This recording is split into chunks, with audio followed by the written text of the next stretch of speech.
Well, Scorpio, thanks for joining me. It's that time of the month again when we take a look at what's going on in your neck of the universe. And I've got the chart here animated and ready to tell you some fairly significant things this month, as we did last month.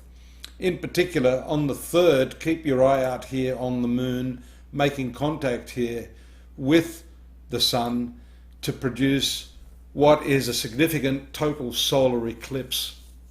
And that's happening here in the 9th house at the same time as Mars, your co-ruler, and Mercury, ruler of your 11th house of fulfillment of desires in your career sector here.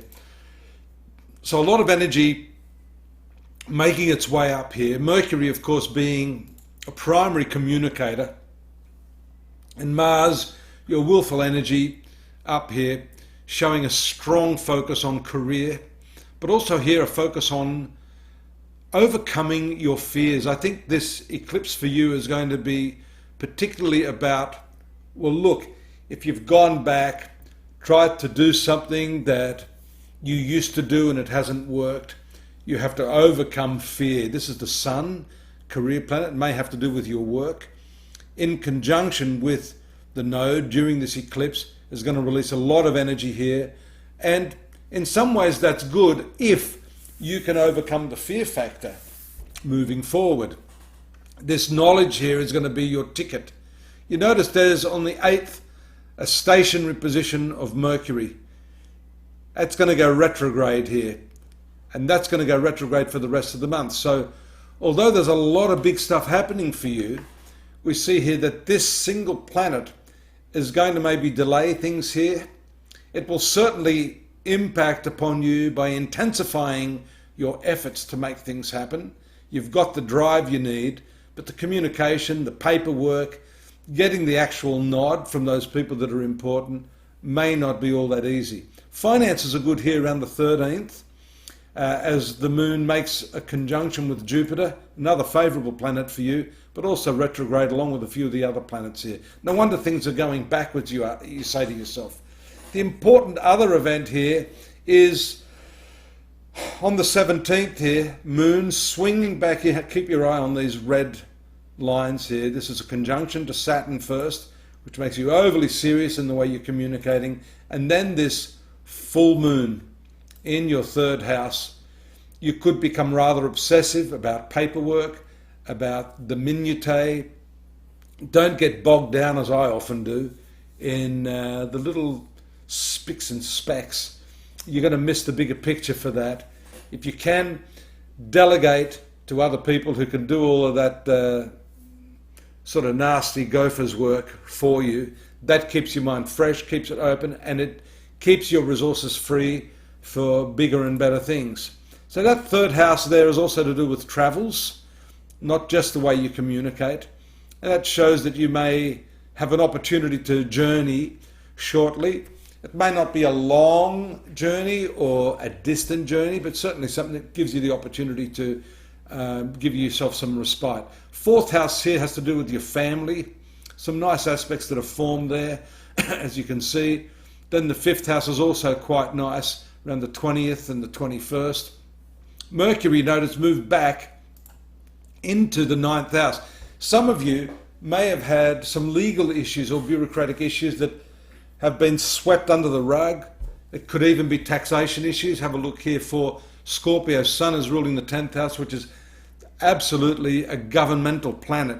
So when Mercury is associated with that, especially because these two planets are in the 12th house from Leo, this could indicate back taxes or losses or expenses associated with accounting, with legal matters, bureaucracy, that sort of thing. So get all of that up to date so that you are not surprised by the event. Speaking of surprises, you've still got Uranus here in the 7th house of relationships, business partnerships. You have to be even more careful with the way you deal with your significant other or business partners or the general public for that matter.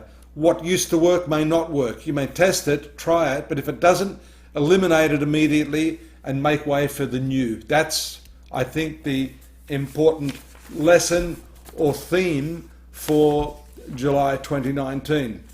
22nd, we had the Sun moving into into Leo there. Now that's an exceptionally good position. Even if you've got Mercury retrograde at this time, Scorpio, the Sun here is going to give you a wonderful opportunity to shine in the world and to make your talents known. So don't shy away. Again, we keep coming back to this fear factor. Eliminate fear. Don't be afraid to try new things. That's also the Rahu North Node Mercury combination here.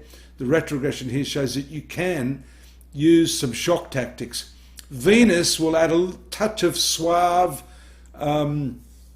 attractiveness to what you do and make you popular with the masses. So if you're dealing in any sort of popular arena, if you have to make a sort of public presentation, a group presentation, if you're teaching or doing any of that sort of stuff, the last few days of this month are an excellent time to do it.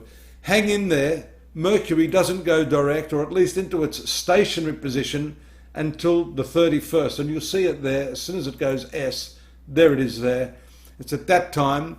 A lot of deliberate thinking we can see there because of Mercury having passed that opposition, moving back into the opposition in its retrograde movement to Saturn. So that's deliberate thinking. It can make your thinking a little too serious. Fortunately, you've got Venus up here that's dominating, along with Moon on the last day of the month. So hopefully, fingers crossed, you can make some headway. And with this Mercury moving forward as well, next month into August should be a different kettle of fish. Subscribe if you wouldn't mind. Take a look at astrology.com.au. There's more there that extrapolates on this. And you know, I've been so busy the last month or two.